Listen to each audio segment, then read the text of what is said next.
Hi, it's nice to see all of you. I'm not going to bother thanking anyone again. We'll spend the whole evening thanking each other, for God's sakes. I'm glad you're here, though. I thank you all for coming, all you guys. I'm going to start with a poem about being in the Army many years ago. I didn't want to go. I tried to be a conscientious objector. They would not accept my status at the Coney Island Draft Board. This is right before the Vietnam War. That's a long time ago. And it was either jail or go in. So I went into the Army Reserves. Jail would have been more honorable. And I went into the Reserves.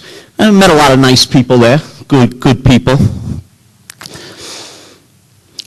And in my basic training, one of the guys in my barracks killed himself, committed suicide. And this is simply a poem about me in that stage of my life where I knew that I was in the wrong place. I knew that I did not belong there and didn't want to be there, and had I been more courageous, would not have been there. The same seems to me to hold true today. The courage is to resist. And it's about this fellow who killed himself at about basic training. I suspect several of you have been in the Army, and I was at Fort Knox, Kentucky. It's a poem called Basic. Nothing else you really have to know about it. Basic. The first thing that they do is shave your head and scream into your face until you drop the pleasant fiction that had been your life.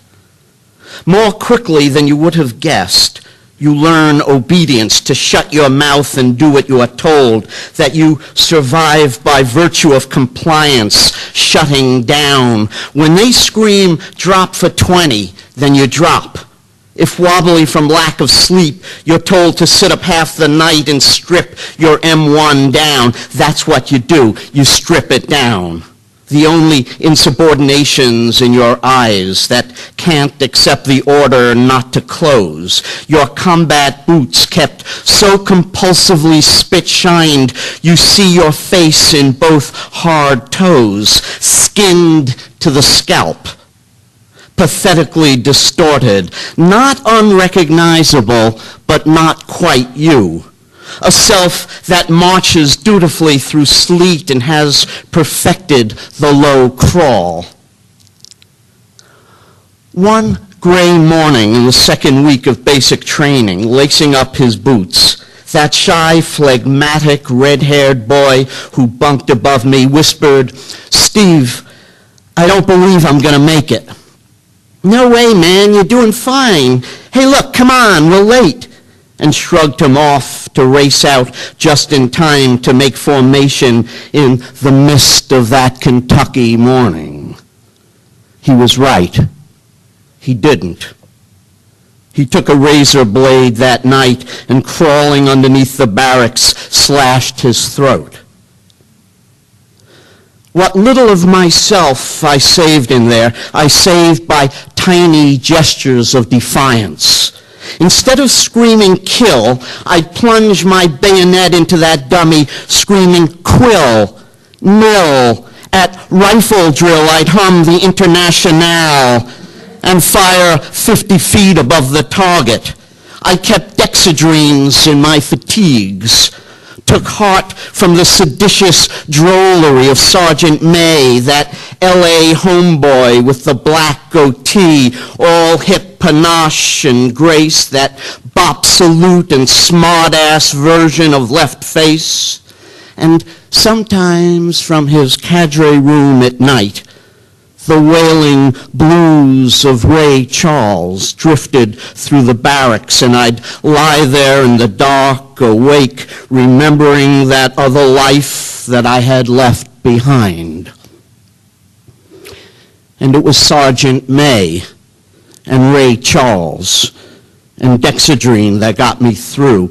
Had I been more courageous, lest the terrified recruit who did what he was told, I would have hung back with that boy and argued with him, said whatever needed saying, or at least have heard him out, just listened or let someone know, or somehow, God knows, saved him. But I wasn't, and I didn't. I was just a kid myself. For all my revolutionary rhetoric, I shut my eyes and ears when shutting of the eyes and ears was politic. When they said, strip your M1 down, I stripped it down. When they said, march, I marched. M1 kind of dates it, doesn't it? I mean, they haven't used M1s for 30 years now.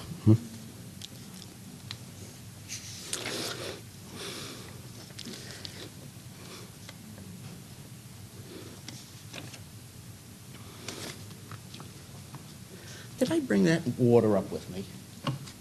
Charles, did you? Yeah. Thanks. I got out of the Army Reserve, or rather, I got out of active duty, and I wrote the Army a letter. Actually, I went to summer camp once, and it was the most extraordinarily racist experience of my life in Fort Eustis, Virginia, and I came out of it and I said, no way, I won't do this again. It was just an unbelievable experience. And I wrote the Army a letter saying I'd never put the uniform on again. Vietnam had heated up. We were in the Vietnam War. And I said to them, if I had to fight, I'd fight on the other side. And they sent Army intelligence after me. I was living in San Francisco at the time. I made a long statement for Army intelligence in my apartment. They came up to my apartment, and when they sent me the transcript of it, I immediately went over to a great Trotskyite lawyer in San Francisco, Butch Hallinan, a family, a well-known legal family, the Hallinans. And Butch Hallinan, a young lawyer at the time, read my 16-page statement and said, Steve, this is really a fine, fine statement. My advice is to get out of town real fast. And within a week, my girlfriend and I, we told everyone we were going to Colorado. We left for Seattle, got married, and then went down to Mexico and Point South for the next several years until the heat was off. They ended up giving me an honorable discharge. In those days, I wanted to get rid of the thousands and thousands of guys who were in my situation, and that was the fastest way of doing it. And I've told many times, I've said to people that had they given me a dishonorable discharge, it would be hanging in a good frame in my living room today. But I have no idea where that piece of paper is.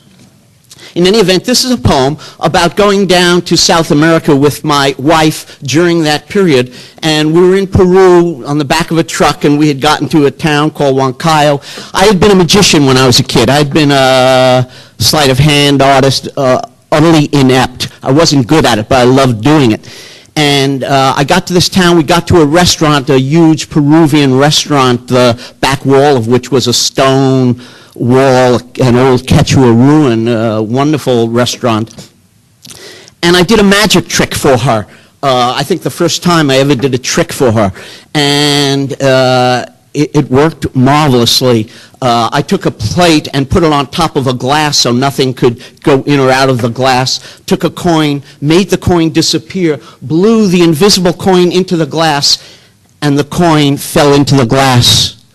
And the effect, as they say in the trade, was wonderful. You know, usually I did those things poorly, and this time it just was a marvelous trick. And I thought, well, I might as well celebrate that, you know.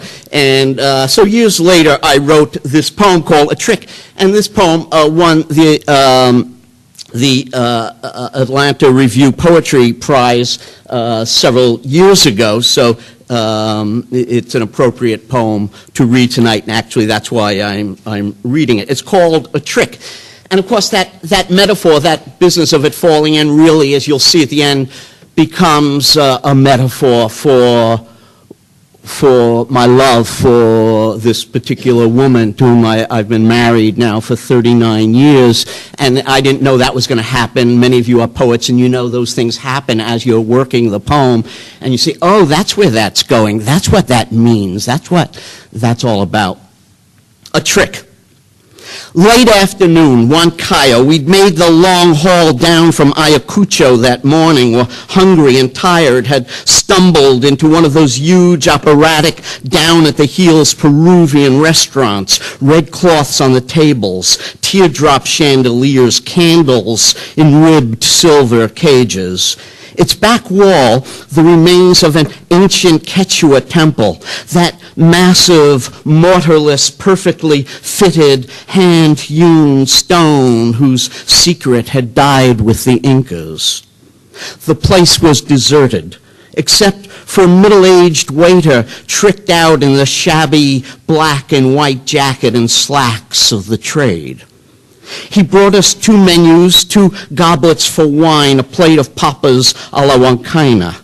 I was unaccountably happy, in one of those giddy, insouciant moods that come out of nowhere. The previous summer, I'd given the army the slip, leaving to better men than myself the task of carpet bombing the indigent peasants of Asia. Mary and I had exchanged matrimonial vows in Seattle and then headed south, had been busing for months from town to town through the Andes. The truth is, the whole thing had happened by magic. Hey, you know that trick where you blow an invisible coin into a sealed-up glass? I lowered a saucer over her long-stemmed goblet so nothing could enter and grinned as if I knew how to pluck out of nowhere fishes and loaves. Mary said no, she didn't, and laughed, preparing herself for another fine piece of buffoonery. On the table between us, though it wasn't yet dark, the candle was already lit. In the distance, the misty Sierra. I asked her to hand me a coin, placed it into my palm, recited some hocus pocus known only to shamans from Brooklyn, then spread out my fingers, and lo and behold, it had vanished. So far, so good. But that part was easy. What I did next was harder. To blow the invisible coin into that covered-up glass. The nice thing was, you could see it fall in with a clatter. Hear the luxurious clink of silver in glass as it dropped out of nowhere and settled.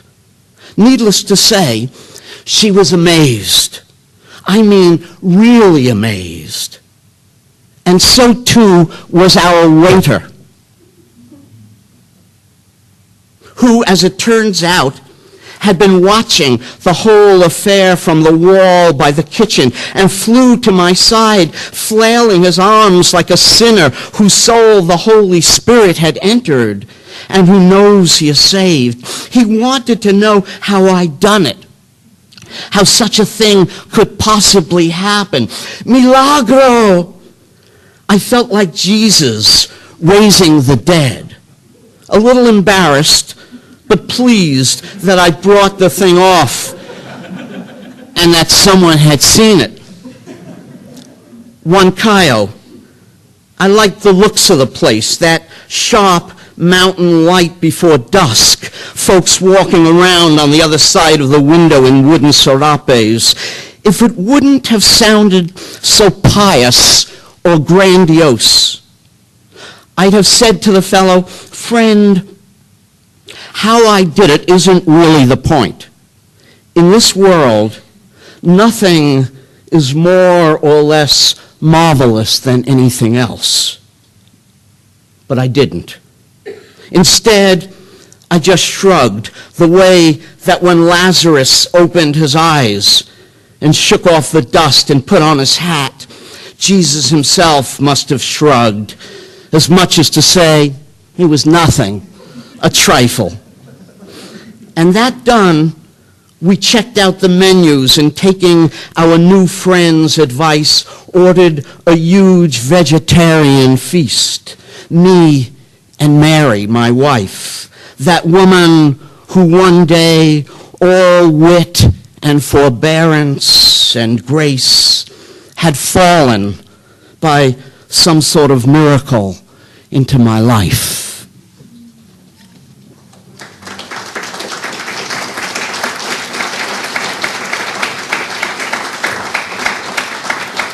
Thanks.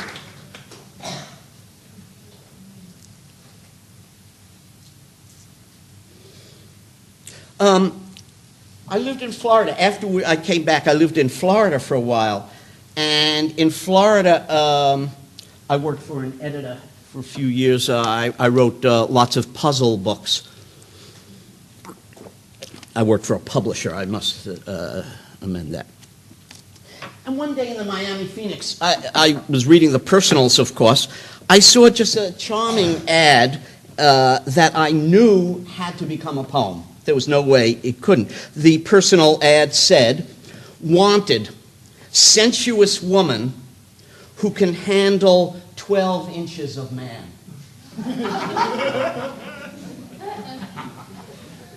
Oh, definitely a serious poem in that, metaphysical stuff. Wanted, sensuous woman who can handle 12 inches of man. From an ad in Miami Phoenix. You have to be over 18 to listen to this poem. You guys who are a little younger than that, do your homework, for God's sake. She was sensuous to a fault and perfectly willing, though somewhat taken aback. In fact, at first, she noticed no one at the door at all. Down here! Down here! I shrieked. Need I add that once again I left unsatisfied? Silly, I know, but what the hell.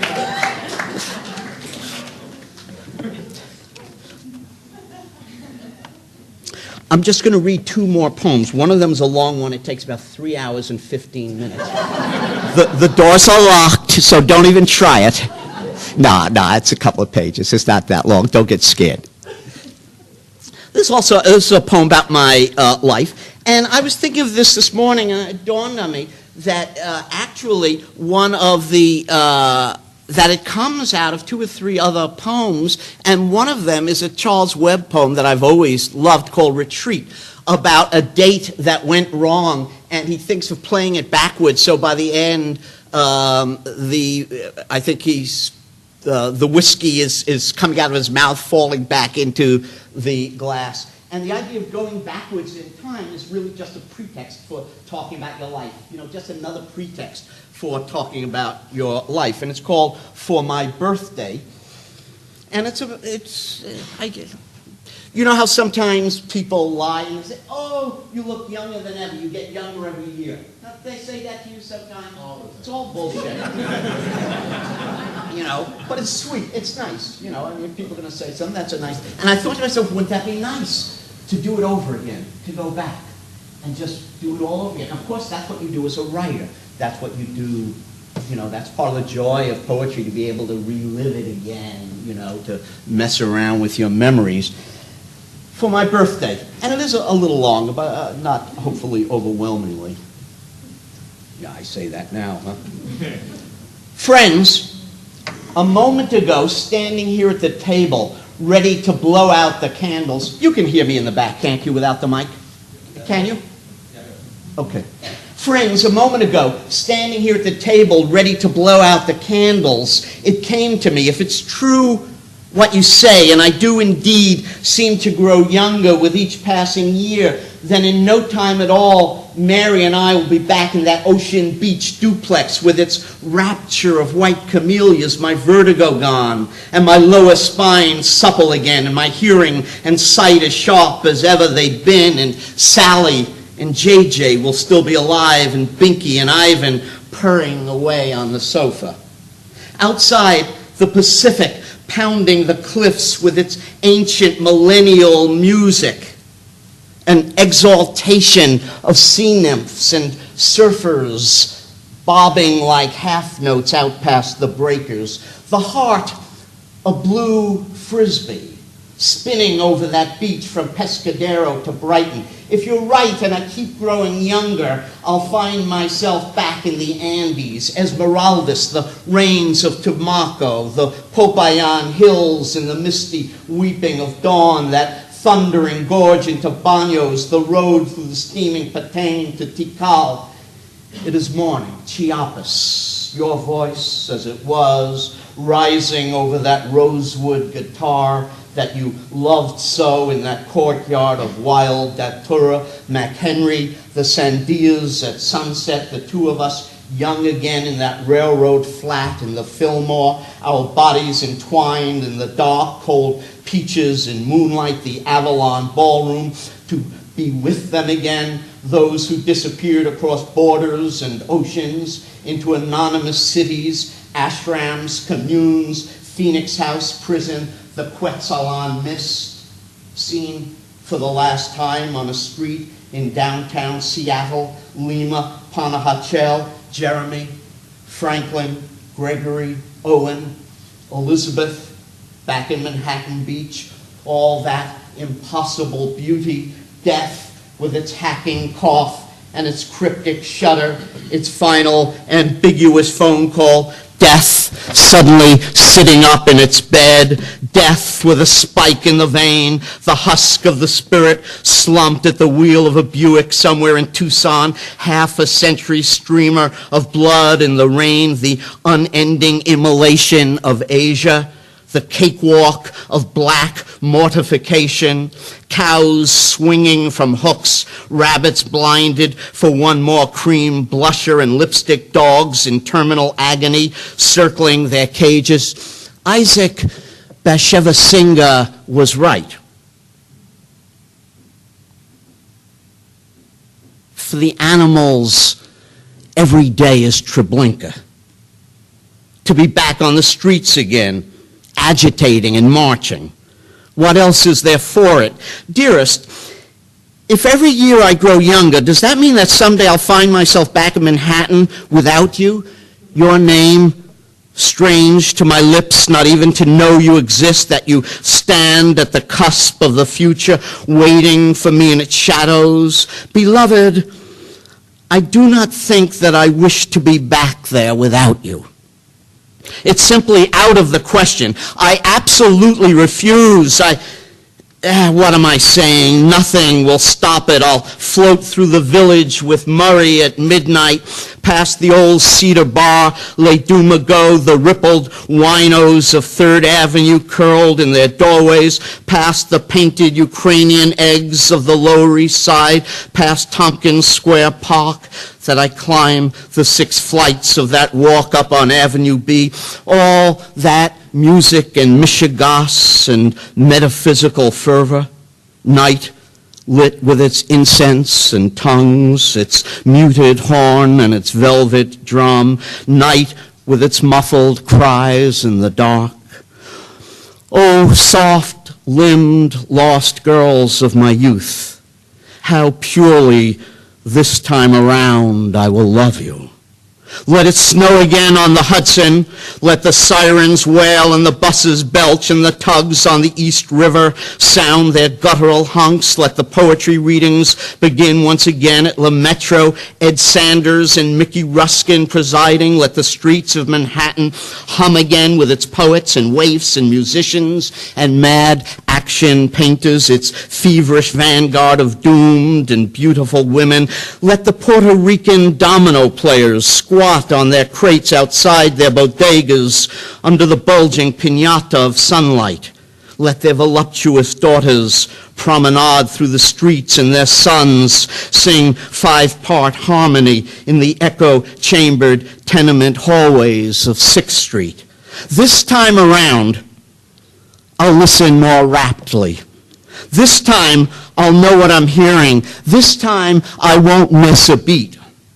8th Street at 5th, McDougal and Bleecker, Martin Canal, to cross Hart Crane's Bridge out of Brooklyn again, Cathedral and Harp over the river into downtown Ruckus, Manhattan, white buildings lit with the golden palette of morning, the guts of a disemboweled piano, strummed on a vacant street in the roseate dawn of the 60s, Missa Benedicta of Avenue C, crescendo of taxis and buses. Let Cassidy knock again at my door. Let him harangue me once more with his breathless paean to Mao. Let Rozzy awaken beside me. Let Lenny regale me with one of his endless apocryphal tales of Bonnard and Monet as we hoof it back from Penn Station. Yes, yes, I say, very true, absolutely the case. We are lost in the bright air of impossible gaiety, incomparable youth, jubilatio of camaraderie,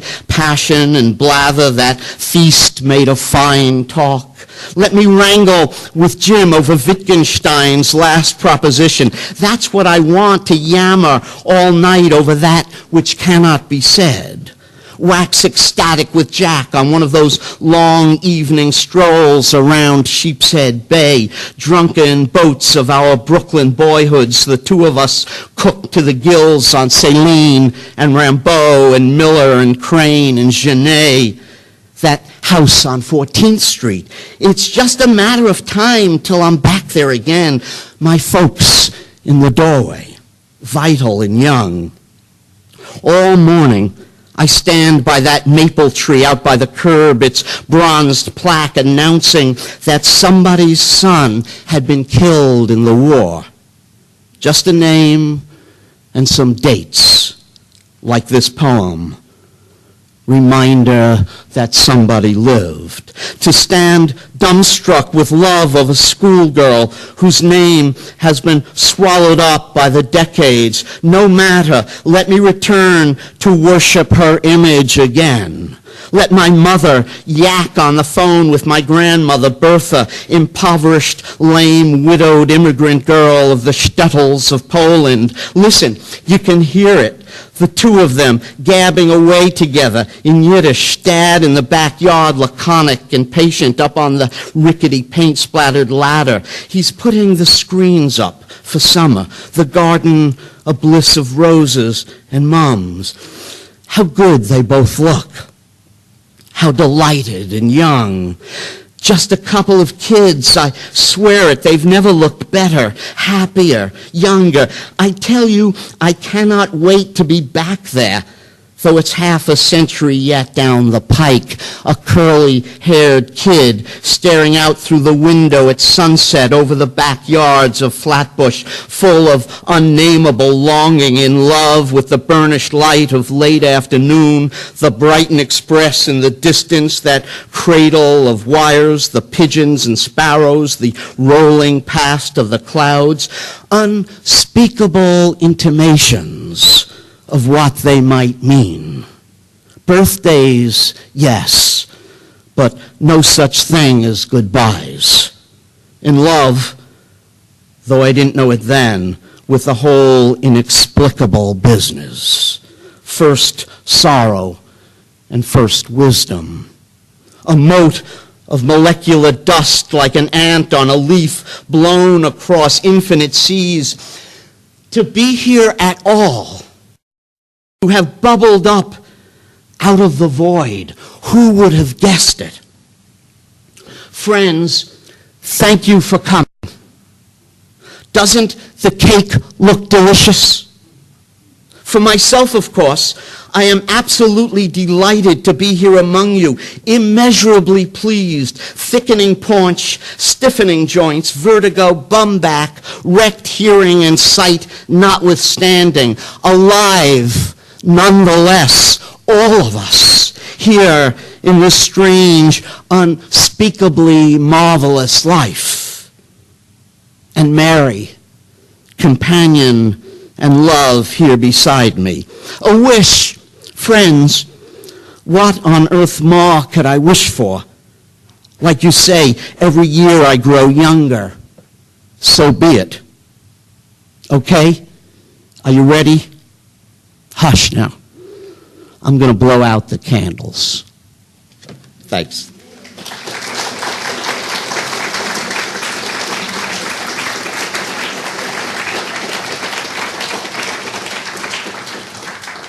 My last poem, much shorter. It's hot in here, I know. And my last poem is about endless poetry readings.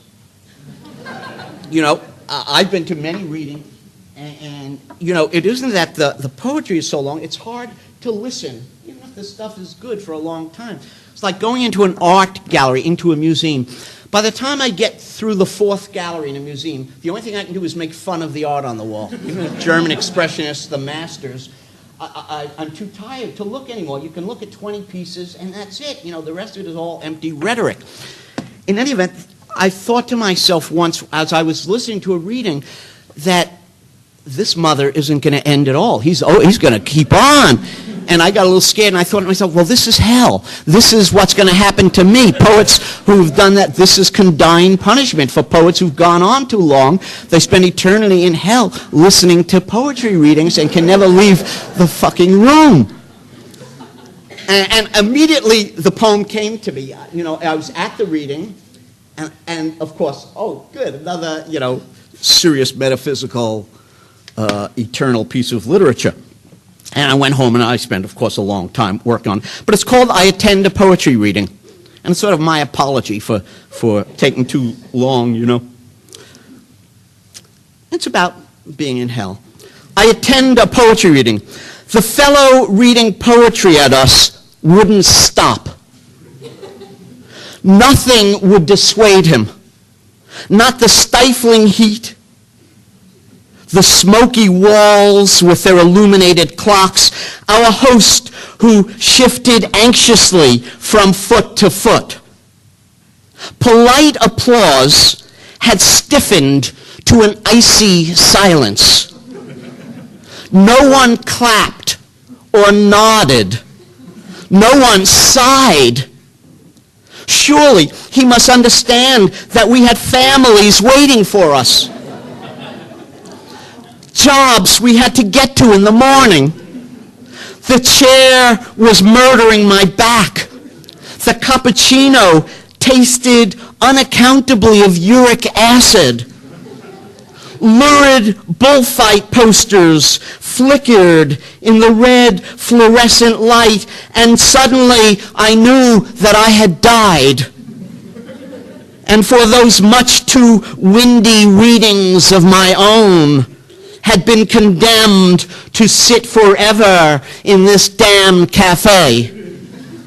A squadron of enormous flies buzzed around the cup of piss I had been drinking from. Up at the mic, our poet of the evening grinned and flicked his tail and kept on reading. Thanks.